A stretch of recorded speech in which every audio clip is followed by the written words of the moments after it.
మీరు రాజీనామా చేస్తారంటే సార్ రుణమాఫీ చేయడానికి కట్టుబడి ఉన్నారా? 100% అమ్మా. నేను చెప్పింది ఏంటి, ఆ రోజు మీరు దయచేసి మీ జర్నలిస్టులు కూడా గమనించాలి. సంగారెడ్డిలో నేను ప్రెస్ మీట్ పెట్టినా. I will send you the video byte also. నేను కేటగారికల్ గా చెప్పాను, స్పష్టంగా చెప్పాను. రాష్ట్ర ప్రభుత్వం బాండ్ పేపర్ మీద రాసిచ్చిన 6 గ్యారంటీలు, 13 హామీలు, 100 రోజుల్లో చేస్తామని చెప్పిన 13 హామీలను, రుణమాఫీని 15 ఆగస్టులోగా చేస్తే నేను రాజీనామా చేస్తానని చెప్పాను. ఈ రోజు కూడా దానికి కట్టుబడి ఉంటాను.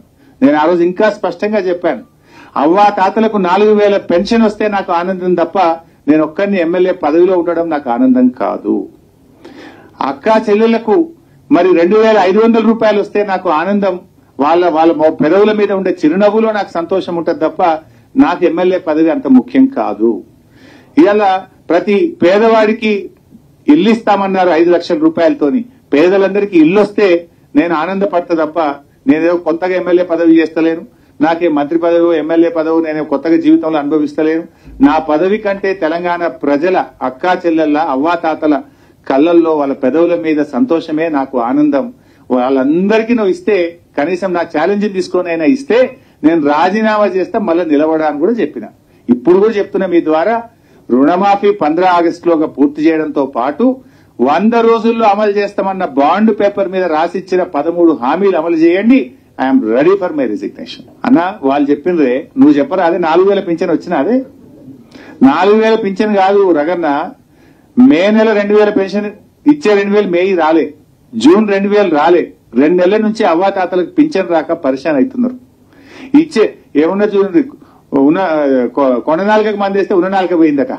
4000 వస్తుందని పాపం అవ్వాతాతలు ఆనందపడ్డరు, ఎదురు చూసిండ్రు. కానీ దురదృష్టం ఏంటంటే ఇప్పటికీ మే నెల, జూన్ నెల 2000 పెన్షన్ అవ్వాతాతలకు ఇవ్వలేదు. ఇచ్చే 2000 కూడా చక్కగా ఇస్తలేరు వీళ్ళు. అడుగుతున్న రగన్న 5 అమలు చేసింది అన్నారు కదా. నేను దయచేసి జర్నలిస్ట్ మిత్రులకు, జర్నలిస్టుల ద్వారా ప్రజలకు కూడా చెప్పదలుచుకున్నా. వాళ్ళు ఇచ్చిన మొదటి హామీ ఏందే? మొదటి హామీ 7500 రూపాయలు రైతు భరోసా ఇస్తామన్నారు. వచ్చింది ఎవరికన్నా? రాలే. రెండవ హామీ ఏమన్నారే? అవ్వాతాతలకు 4000 పింఛన్. వచ్చినాదే? రాలే. మూడవ హామీ ఏంటిదే? మహిళలందరికీ 2500 రూపాయలు ఇస్తామన్నారు. వచ్చినాదే? రాలే. నాలుగో హామీ ఏందే? పేదలందరికీ డబుల్ బెడ్రూమ్ ఇల్లు. వచ్చినాదే? రాలే. ఐదోది ఏమన్నారే? విద్యార్థులకు విద్యార్థి భరోసా కార్డు ఇస్తాము, 5 లక్షలు ఇస్తామన్నారు. వచ్చినాదే? రాలే. ఏమొచ్చినాయి? 5 హామీలు, 5 అమలే కాలే. అంటే అధికారంలో ఉన్నామని, పదవిలో ఉన్నామని గొంతు పెద్దగా చేసుకొని మాట్లాడినంత మాత్రాన వచ్చిందా రాలేదా ప్రజలకు తెలియదా? ఈ రాష్ట్రంలో అక్కచెల్లెలకు 2500 వచ్చిందా లేదా అక్కచెల్లెలకు తెలియదా? అవ్వాతాతలకు 4000 వచ్చినాయా లేదా తెలియదా? ఇలా నువ్వు ఇచ్చిన గ్యాస్ కరెంటు కూడా సగం సగమే కాదే. ఈ రాష్ట్రంలో 90 లక్షల మంది తెల్ల రేషన్ కార్డుదారులు ఉన్నారు. నువ్వు ఎంతమందికి ఉచిత గ్యాస్ ఇచ్చినవే? నువ్వు గ్యాస్ ఎందరికైతే సగం మందికి కూడా రాలేదు వాటికి.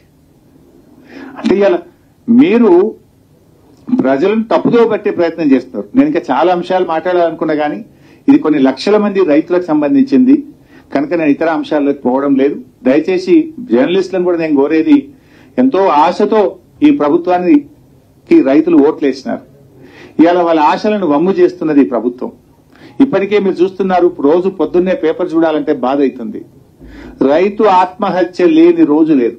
మీరు ఏ పేపర్ అని చదవండి, ఏదో ఒక చోట, ఏదో ఒక పేజీలో ఇవాళ 2 రైతుల ఆత్మహత్య, ఇవాళ 1 రైతు ఆత్మహత్య, ఇవాళ 3 రైతుల ఆత్మహత్య.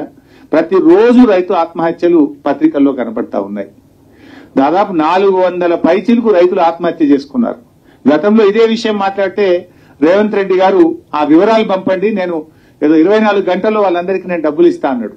పంపించిన 24 గంటలు కాదు, గంట సేపట్లో పంపించినాం. ఇప్పటి వరకు స్టడీస్ అప్పులు లేదు. అయినా ఆగలేదు. ప్రభుత్వం రైతులకు భరోసాని ఇవ్వాలి, ధైర్యాన్ని ఇవ్వాలి, రైతు ఆత్మహత్యలను ఆపే ప్రయత్నం చేయాలి. ఇటువంటి సమయంలో ఒకవైపు రైతులు ఆత్మహత్య చేసుకుంటున్నారు, కరువు కాటకాలు ఉన్నాయి, వర్షాలు సరిగా పట్టలేవు, రైతులు ఇబ్బందుల్లో ఉన్నారు.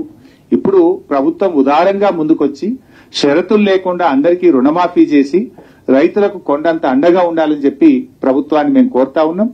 ఒకవేళ ప్రభుత్వం ఈ షరతులను విరమించుకోకపోతే, ప్రభుత్వం రైతులందరికీ రుణమాఫీ చేయకపోతే రైతుల పక్షాన బీఆర్ఎస్ పార్టీ పెద్ద ఎత్తున పోరాటానికి దిగుతుంది.